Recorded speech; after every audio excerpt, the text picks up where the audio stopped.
Пак не мога да спа цяла нощ телевизия. Очакват се проливни дъждове в Киргизия. В щатите криза, Исландия фалира. А защо така се случва, май никой не разбира. Гледам стари филми, слушам стари парчета. Не е ли вече време за промяна на сюжета? По-добре си лягам, че стана време за ставане. Такива са рисковете на живото предаване.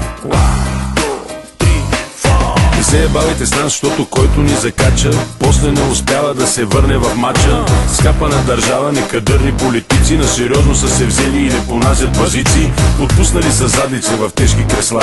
Въобще не подозират, че ги чака Тесла. Кой каква кола си купил, кой коя решил да чука. Време е някой да изхвърли буклука. Време е някой да изхвърли буклука. Един се забавлява, а друг се отекчава от тоя тук карнавал. А времето минава, живота продължава, защото всеки ден е бал.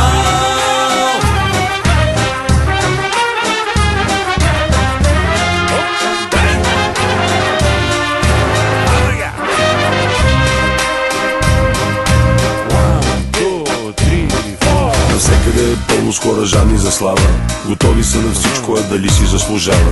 Измислени хора се представят за елит. Всичките са преживели мозъчен фалит. Говорят на дуто и се правят на тежки тапанари, облечени в маркови дрежки. Живеят без грижи и без притеснения. Правят нещата с леки движения. Това е. Общество от парцали и безкрайни скандали, в които са намесени все същите педали.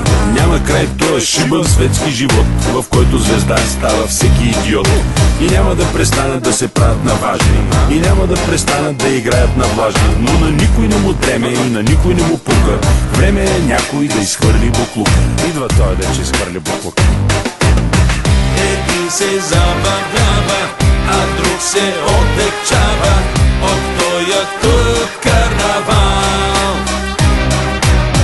А времето минава, животът продължава, защото всеки ден е бал. Всеки ден е бал.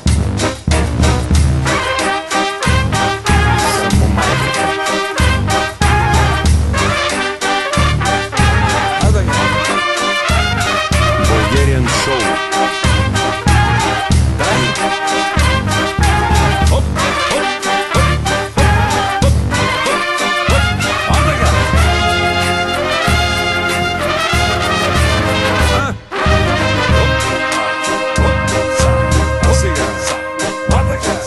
Когато падне нощта, излизат кухите лейки. Лицата приличат на скръбни жалейки. Гърдите силиконови, краката и шпиц. Живеят в някакъв много тъп виц. Преспали са вече с всички модни пичове. От толкова секс са развили яки бичове и са много нещастни и умират от скука. Време е някой да изхвърли буклука. Време е някой да изхвърли буклука. Един се забавлява, а друг се отекчава от тоя тук карнавал. А времето минава, животът продължава, защото всеки ден е бал.